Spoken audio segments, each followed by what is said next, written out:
siapapun, besar, kecil, tua, muda, laki-laki, perempuan, memiliki jabatan atau standar biasa secara sosial, dia membaca, mengamati, memahami, mendalami surah Al-Kahfi, khususnya di hari Jumat, adha'a lahu minan nuri, maka dengan bacaan itu, pemahaman itu, pendalaman itu, Allah akan berkenan memberikan cahaya khusus kepada orang itu bainal jum'ataini, yang diberikan di antara dua Jumat.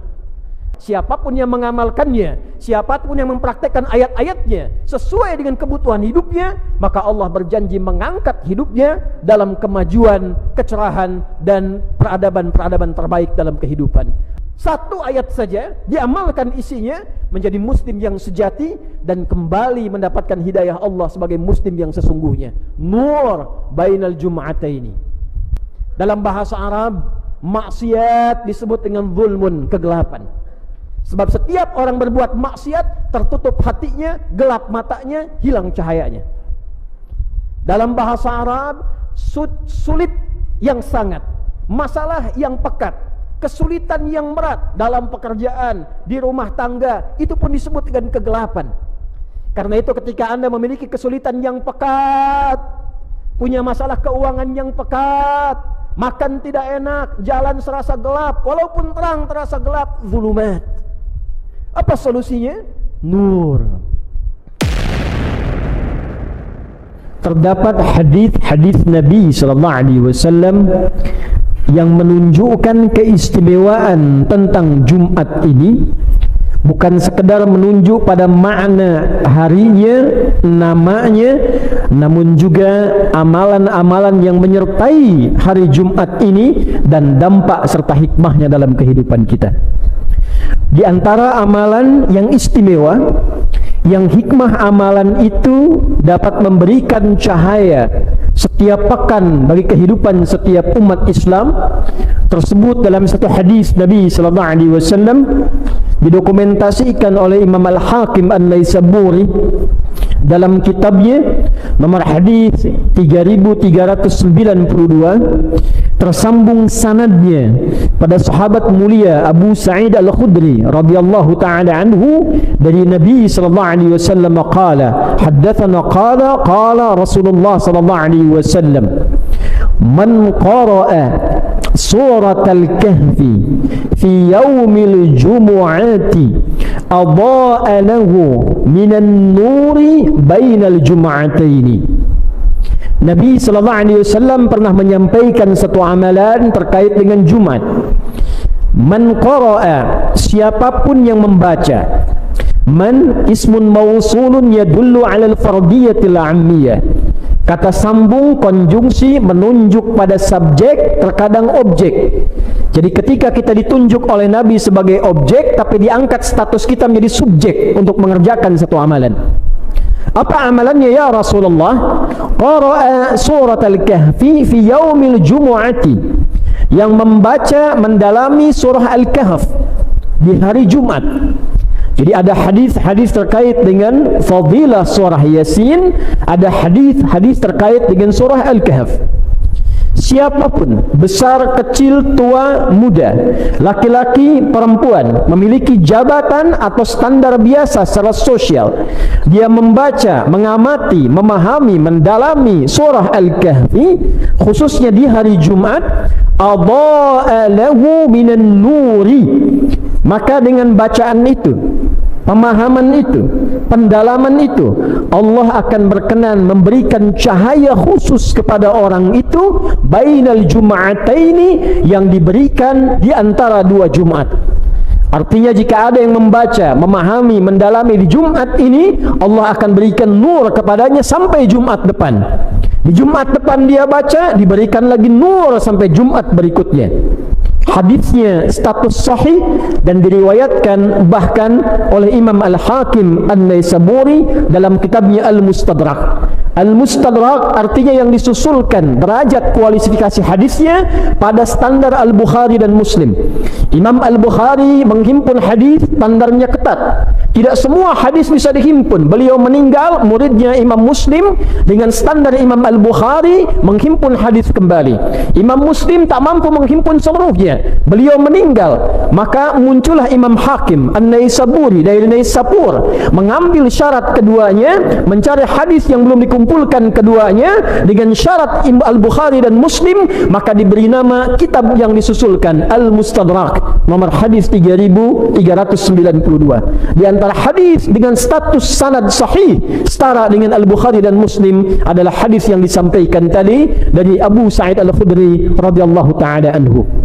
Hadirin rahimani wa rahimakumullah. Ada apa dalam surat Al-Kahf? Mengapa diberikan nur? Apa itu nur? Hadirin, nur di dalam Al-Quran disebutkan sebanyak 45 kali. Seluruhnya disebutkan dalam bentuk kata benda, bahkan menjadi nama satu dari 114 surah dalam Al-Quran. Surah ke-24, surah An-Nur. Dari 45 penyebutan kata An-Nur ini, dibagilah oleh para ulama setelah pendalaman, pemaknaan, pengkajian menjadi 12 kualifikasi makna. 45 penyebutan menunjukkan kepada 12 makna. 12 inilah yang dimaksudkan cahaya yang diberikan kepada orang-orang yang membaca surah Al-Kahf, memahaminya, mendalaminya, memaknainya dan mengamalkan isinya, maka dia akan mendapatkan 12 cahaya ini dari setiap hari yang dia bawa, setiap pekan bertemu ke pekan berikutnya. Apakah 12 cahaya ini?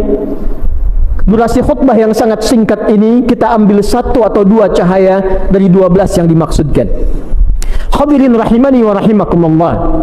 Kata nur bila disebutkan dalam Al-Quran, maka kata para ulama termasuk sanadnya tersambung pada sahabat mulia Turjumanul Quran, pakar Al-Quran yang langsung didoakan oleh Nabi SAW, yang bahkan anak pamannya yaitu Abbas bin Abdul Muttalib radhiyallahu ta'ala anhu, maka beliau memiliki anak bungsu bernama Abdullah, dikenal dengan Abdullah bin Abbas radhiyallahu ta'ala anhu, punya kediaman di balik pintu yang sangat indah untuk memasuki tawaf di samping Bukit Safa.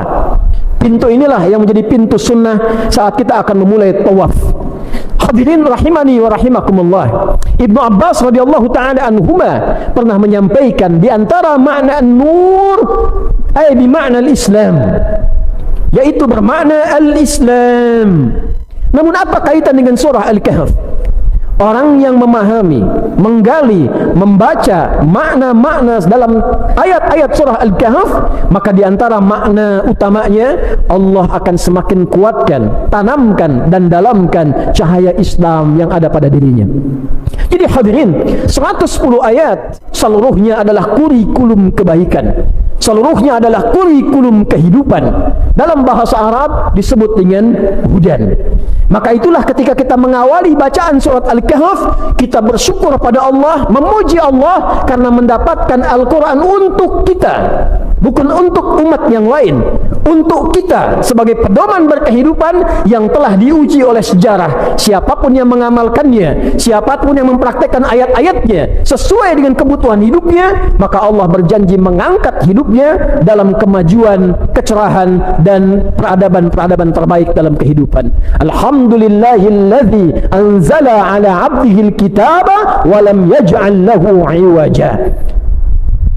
Terima kasih ya Allah, hamba bersyukur kepadamu yang telah memberikan mukjizat kepada Nabi Muhammad SAW, hambamu, yaitu Al-Quran sebagai mukjizat tertinggi. Di dalamnya ada pedoman kehidupan, kurikulum kehidupan yang mengantarkan pada kesuksesan yang selalu yang terbaik, selalu ideal. Jadi kalau kita mengeluarkan ayat-ayat Al-Quran, Anda keluarkan ayat-ayat tentang ayah. Berapa lama telah menjadi ayah? Berapa tahun menjadi ayah? Pernahkah mengeluarkan ayat-ayat Al-Quran yang membimbing kita menjadi ayah yang baik? Keluarkan ayatnya, praktekkan isinya, maka Al-Quran jamin walam yaj'al lahu iwaja. Anda akan menjadi figur seorang ayah yang paling ideal, yang terbaik dalam kehidupan rumah tangga Anda. Sebagai seorang suami, pernahkah mengeluarkan ayat-ayat Al-Quran yang terkait dengan bimbingan menjadi suami yang baik? Anda yang hadir di Jumat ini, di masjid ini, yang pedagang, pengusaha, pebisnis, yang birokrat dengan segala jabatannya, pernahkah mengeluarkan ayat Al-Quran terkait dengan aspek pilihan kehidupan kita itu? Berapa banyak Anda yang berdagang mengeluarkan ayat-ayat tentang bimbingan berdagang yang benar, mencari rezeki yang benar? Tidak ada satu pun orang Islam dari zaman Nabi, setelah Nabi wafat, zaman sahabat, zaman tabi'in, tabi'ut tabi'un, yang mempraktekkan ayat-ayat dagang ketika profesinya menjadi seorang pedagang, kecuali dia sukses di bidangnya. Yang di birokrasi sukses di bidangnya, yang di diplomasi sukses di bidangnya, karena Al-Quran saat diturunkan adalah pedoman berkehidupan. Pertanyaan dasarnya, dari sepekan kita berkehidupan, berapa banyak kurikulum hidup ini sebagai muslim yang kita baca dan kita amalkan dalam kehidupan?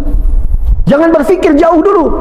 Sebagai muslim, bagaimana menggunakan lisan kita, bagaimana menggunakan mata kita, bagaimana menggunakan tangan kita, bagaimana menggunakan kaki kita. Hanya orang Islam yang punya kitab dalam Qur'annya, yang membimbing pemeluknya, yang membimbing orang Islamnya bagaimana menggunakan tubuhnya dalam kehidupan. Ketika kita mengatakan lisan, apa fungsinya? Orang yang tidak kenal Quran hanya akan mengatakan lisan fungsinya untuk berbicara, mulut fungsinya untuk berbicara. Silahkan kita lihat lagi ayatnya. Bahkan Quran bukan hanya mengajarkan pada kita fungsi lisan untuk berbicara, tapi membimbing bagaimana cara lisan itu mesti berbicara. Ya ayyuhalladzina amanu la yasru qaumin qaum la yaghtab ba'dukum ba'dha.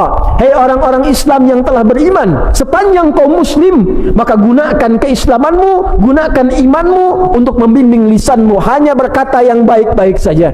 Jangan cela orang dengan lisanmu, jangan rendahkan orang dengan lisanmu, jangan bikin hoax dengan tulisanmu. Man kana yu'minu billahi wal yaumil akhir falyakul khairan aw liyasmut. Siapa yang merasa beriman pada Allah, yang merasa muslim akan dihisab di hari kiamat, maka jaga fungsi lisannya, katakan yang baik, tak mampu dia diam. Sebagai muslim, jadi ketika kita membaca surat Al-Kahf, menemukan hidayah pertama sebagai muslim, maka surat ini memberikan cahaya sepanjang kita mau mengamalkan isinya. Dari sekian Anda, saya, kita yang membaca surat Al-Kahfi dalam Jumat ini, malamnya Yasin, siangnya Al-Kahfi, siapa yang menjadikan Quran dari hasil bacaannya di Al-Kahfi itu sebagai cahaya kehidupannya? Adakah di lisannya cahaya? Adakah di matanya cahaya? Adakah di tangannya cahaya? Adakah di kakinya cahaya? Jika benar-benar ada cahaya, tak mungkin kakinya melangkah ke tempat maksiat, tak mungkin kata-katanya keluar kata-kata maksiat, tak mungkin berdusta, tak mungkin berbohong, tak mungkin korupsi, tak mungkin dan tak mungkin berbuat maksiat. Nuran bainal jum'ataini. Satu ayat saja diamalkan isinya, menjadi muslim yang sejati dan kembali mendapatkan hidayah Allah sebagai muslim yang sesungguhnya. Nur bainal jum'ataini. Hadirin rahimani wa rahimakumullah. Yang kedua sekaligus penutup khutbah ini, dari 12 cahaya yang disampaikan di dalam ayat-ayat Al-Quran, jika disebutkan nur dalam Al-Quran, maka ia juga bisa berarti al-iman. Yang pertama al-Islam, yang kedua al-iman. Lalu para ulama mengutip contoh Al-Baqarah ayat 257. Ketika Allah Subhanahu wa ta'ala berfirman, Allahu waliyul ladzina amanu yukhrijuhum minadh dhulumati ilan nur walladzina kafaru awliya'uhumut taghut yukhrijunahum minan nuri ila dhulumat ulaika ashabun nari hum fiha khalidun.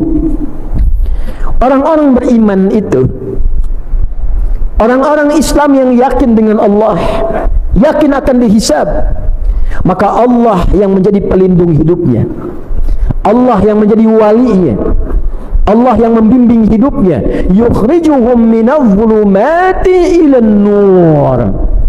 Dan dengan perlindungan Allah itu, dengan penjagaan Allah itu, ia akan selalu dibebaskan dari kegelapan berkehidupan menuju cahaya. Nur. Jadi standar hidup orang beriman itu, standar hidup orang Islam itu, kalau benar-benar dia membangun hubungan yang dekat dengan Allah, dia punya Tuhan Allah, dia punya pelindung Allah, standar hidupnya kata Al-Quran selalu terbebas dari kegelapan di hidup. Dalam bahasa Arab, maksiat disebut dengan zulmun, kegelapan. Sebab setiap orang berbuat maksiat, tertutup hatinya, gelap matanya, hilang cahayanya. Dalam bahasa Arab, sulit yang sangat, masalah yang pekat, kesulitan yang berat dalam pekerjaan, di rumah tangga, itu pun disebut dengan kegelapan. Karena itu ketika Anda memiliki kesulitan yang pekat, punya masalah keuangan yang pekat, makan tidak enak, jalan serasa gelap, walaupun terang terasa gelap, zulumat. Apa solusinya? Nur. Nur di sini kata para ulama diartikan dengan iman. Jadi sesungguhnya orang-orang yang selalu menguatkan imannya, orang-orang yang membangun kedekatan dengan Allah lebih, sebagai pejabat dekat dengan Allah, sebagai kiai ustaz dekat dengan Allah, sebagai pedagang dekat dengan Allah, pengusaha dekat dengan Allah, petani dekat dengan Allah. Apa janji Allah? Semakin dekat dengan Allah, semakin lekat dengan Allah, dibebaskan dari kegelapan-kegelapan hidup yang dialami. Jalan mendekat kepada Allah dalam bahasa Al-Quran disebut dengan takwa. Maka turun ayat-ayat takwa, diingatkan dalam khutbah Jumat, bukan sekedar formalitas, tingkatkan takwa, amalkan perintah Allah, jauhi larangannya. Tidak, saudara. Di dalam takwa ada solusi. Wa may yattaqillaha yaj'al lahu makhraja wa yarzuqhu min haitsu la yahtasib. Siapa yang mampu membangun hubungan lebih dekat dengan Allah, takwanya meningkat, maka kompensasi yang Allah berikan kepadanya dilepaskan dari seluruh kesulitan kehidupan dan diberikan rezeki bahkan dari sisi yang tidak dia duga. Wattaqullaha la'allakum tuflihun. Semakin dekat hubunganmu dengan Allah, semakin mudah kebahagiaanmu diraih. Wattaqullaha wa yu'allimukumullah. Semakin dekat hubunganmu dengan Allah, semakin ditambah pengetahuanmu. Jadi takwa meningkatkan pengetahuan, takwa mendatangkan kebahagiaan, takwa menghadirkan solusi, takwa bahkan mengirimkan rizki dari sisi yang tidak kita duga. Bagaimana cara meningkatkan takwa itu? Iman yang diperkuat. Itulah sebabnya kenapa setiap kali kita temukan kalimat takwa dalam Al-Quran, kita temukan pula kalimat iman yang mengiringinya. Ya ayyuhalladzina amanu iman kutiba alaikumus syiyam amalan kama kutiba alal ladzina min qablikum la'allakum tattaqun dzalikal kitabu la raiba fi hudal lil muttaqin. Setelah itu wal alladzina yu'minun, iman, takwa, iman, takwa. Kita singkat imtak, iman dan takwa. Kenapa penting meningkatkan iman? Supaya takwa lahir. Kenapa takwa itu penting untuk lahir? Supaya mudah hidupnya, dapat solusi, meningkat derajatnya, sukses dan bahagia dalam kehidupannya. Di surat Al-Kahf ditunjukkanlah kepada kita persoalan-persoalan kehidupan yang kadang butuh penguatan iman. Tidak selesai hanya dengan ilmu, tidak selesai hanya dengan kedudukan. Jadi jika Anda seorang pejabat, menterikah, sekjenkah, dirjenkah, atau jabatan-jabatan utamakah, sedang punya masalah, tak selesai dengan kedudukan Anda, tak selesai dengan kepintaran Anda, tak selesai dengan pengaruh Anda, coba dicek, barangkali ada bagian iman yang perlu dioptimalkan untuk menyelesaikan masalah kehidupan itu. Jika di rumah tangga belum cukup menyelesaikan masalah Anda dengan istri di rumah, harta sudah banyak, kedudukan tinggi, tapi masalah nggak selesai-selesai, coba dicek, mungkin bukan kurang tinggi kedudukannya, bukan kurang banyak hartanya, kurang meningkat takwanya, hubungan dengan Allahnya kurang. Termasuk masalah kompleks, bila di bangsa ini masalah tak usai-usai, tiap hari bertumbuh kembang persoalan, banyak masalah kompleks, ekonomi, masalah hukum, masalah politik, tak pernah tuntas, padahal yang pintar banyak, sumber daya alam banyak. Coba dicek, mungkin takwanya yang belum tumbuh dalam setiap anak bangsa ini. Walau anna ahlal qura amanu wattaqau lafatahna alaihim barakatin minas samai wal ard. Kalau Allah satu penduduk negeri mampu meningkatkan imannya dan takwanya kepada Allah, dibukalah pintu keberkahan di langit dan di bumi ini. Untuk menutup itu semua, maka dicontohkanlah persoalan-persoalan peningkatan iman dari anak-anak muda yang dikejar mempertahankan iman sampai ke goa, dan akhirnya dia membuka peradaban. Ada dua orang pejabat, satu kaya, punya pengaruh banyak, hartanya melimpah. Dari ayat 32 sampai ayat 44 itu berdialog dengan orang biasa yang punya iman, punya takwa. Apa yang terjadi? Dia bangga dengan jabatannya, bangga dengan kekayaannya, bangga dengan asetnya. Orang ini hanya berkata, bukankah semua itu Anda datang dengan tak punya? Siapa yang memberikan? Bukankah Allah? Akan lebih bagus bila harta ini disertai dengan kedekatan Anda dengan Allah, bila jabatan ini disertai dengan sujud Anda kepada Allah, bila karunia ini disertai dengan tawakal Anda kepada Allah, yang akan mengabadikan harta ini sampai Anda kembali kepada Allah Subhanahu wa ta'ala. Ternyata dia abai, dia bangga dengan jabatannya, dia bangga dengan kedudukannya, dia banggakan hartanya. Tiba-tiba Allah melipat keadaannya, hancur keadaan hartanya, habis kebunnya, habis asetnya, dan di akhir dia mengatakan, duhai, kenapa dulu aku tidak membangun hubungan baik dengan Allah? Maka Allah tampakkan dari mana asalnya dan kemana dia berakhir. Hadirin, itulah di antara dua cahaya yang kita tampilkan dalam khutbah Jumat ini, walaupun singkat namun mudah-mudahan padat, yang dengan itu diharapkan bagus membaca surat Al-Kahf. Setidaknya ada pahala dalam bacaan, tapi lebih bagus pahami setiap ayatnya, pahami setiap kisahnya, dan praktekkan dalam kehidupan kita, supaya kita mendapatkan bimbingan dalam setiap pekan Jumat ke Jumat, dan menjadi muslim yang sejati apapun status kehidupan yang kita bawa. Mudah-mudahan yang pertama, kita menjadi orang Islam yang baik, Islam yang sejati, mempraktekkan keislaman seutuhnya. Dan yang kedua, dengan status muslim itu, mari bangun hubungan kepada Allah dengan cara yang lebih baik, yang dengan itu mudah-mudahan kita dikembalikan pada keadaan yang terbaik, diberikan solusi dalam kehidupan, dan dimudahkan untuk mencapai harapan kemuliaan yang kita dambakan. Barakallahu li wa lakum fil Qur'anil azim, wa nafa'ani wa iyyakum bima fihi minal ayati wa dhikril hakim, wa taqabbala minni wa minkum tilawatahu innahu huwas sami'ul alim. Ud'ullaha yastajib lana wa lakum jami'an. Hadirin, menutup khutbah ini, mari kita berdoa dengan kekhusyuan hati kita.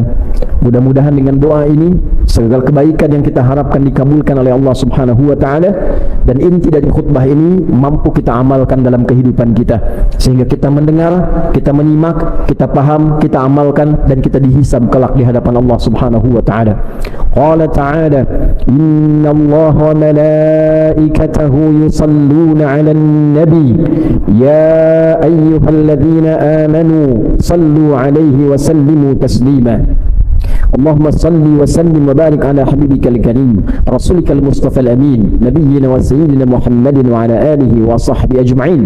Allahumma nahmaduka hamdan syakirin, hamdan na'imin, hamdan yuwafi ni'amahu wa yukafi'u mazidah. Ya Rabbana lakal hamdu wa lakal syukru kama yanbaghi li jalali wajhikal karim wa li 'azimi sultanik. Rabbana la tada' lana fi maqamina hadha wa fi kulli maqamin dhanban illa ghafarta. Ya Allah, jika ada satupun jamaah hari ini menunaikan Jumat datang bergumur dosa, jangan biarkan dia meninggalkan masjid ini kecuali Engkau telah gugurkan dan hapuskan seluruh dosa-dosanya. Wala hamman illa farajtah, jika ada yang datang membawa kegelisahan, jangan biarkan satupun hambamu pulang meninggalkan masjid ini kecuali Engkau telah tenangkan keadaan hatinya. Wala asiran illa yassartah, jika ada di antara kami yang merasakan kesulitan di pekerjaannya, kehidupan rumah tangganya, kehidupan sosialnya, dengan berkah Jumat ini dan keikhlasannya, ya Allah, angkat dan hilangkan seluruh kesulitannya. Wala maridan illa syafaitah, jika ada yang sakit mohon angkat dan sembuhkan penyakitnya. Wala dainan illa qadaitah, jika ada satupun jamaah yang tengah diliputi oleh utang piutang yang menyulitkan hidupnya, maka mohon limpahkan rezeki kepadanya untuk melunasi utang-utangnya. Allahumma hdina ya Allah bikaramika, ya Allah, mohon berikan hidayah kepada kami dengan keutamaanmu, dengan kemuliaanmu, agar kami menjadi pribadi yang lebih baik setelah Jumat ini, ya arhamar rahimin. Waj'al baqiyata hayatina hayatan tayyibah wa akhira wafatina husnal khatimah. Ya Allah, bila pun kami mengalami kehidupan setelah Jumat ini, jadikan lembaran hidup kami lebih baik daripada sebelumnya. Dan bila pun kami mesti wafat di Jumat ini, jadikan akhir hidup kami husnul khatimah. Tawaffana muslimin biqaulina la ilaha illallah Muhammadur Rasulullah wa qaulika ya ayyatuhan nafsul mutmainnah irji'i ila rabbika radiyatan maradiyah fadkhuli fi ibadi wadkhuli jannati. Ya Allah, ringankan lisan kami dalam sakaratul maut kami untuk mengucap kalimat la ilaha illallah Muhammadur Rasulullah. Dan mohon jawab ya Allah kalimat kami dengan kalam-Mu. Hei jiwa-jiwa yang tenang, cepat pulang kepadaku. Aku rida dengan amal-Mu, Engkau pun akan rida dengan pemberianku.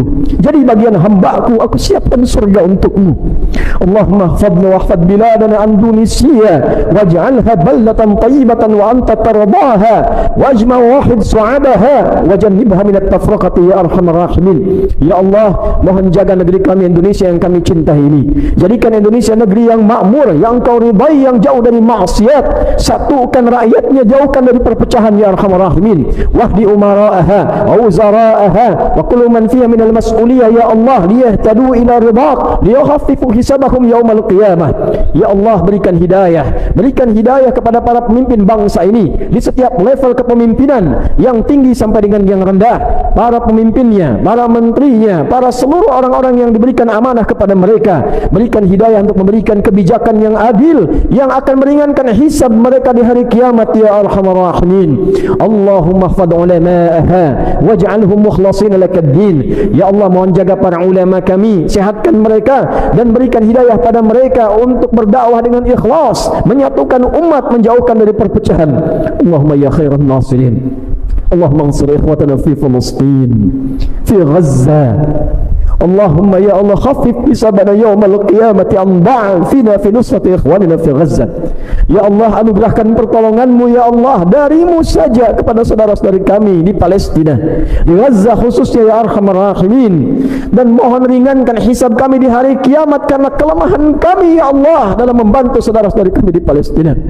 Allahumma barik hadzal makan wa hadzal masjid wa hadza wa man fihi ya arhamar rahimin. Ya Allah, mohon berkahi masjid ini, berkahi tempat ini, berkahi setiap tempat yang ada di tempat ini, dan siapapun yang menginisiasi, mengembangkan, bertugas di tempat ini, kementerian ini, dan jauhkan segala bentuk perbuatan maksiat yang tidak Engkau ridhai yang berada di tempat ini ya arhamar rahimin. Rabbana atina fid dunya hasanah wa fil akhirati hasanah wa qina adzaban nar. Wa sallallahu ala sayyidina Muhammad wa ala alihi wa sahbihi ajma'in wa akhiru da'wana alhamdulillahi rabbil alamin.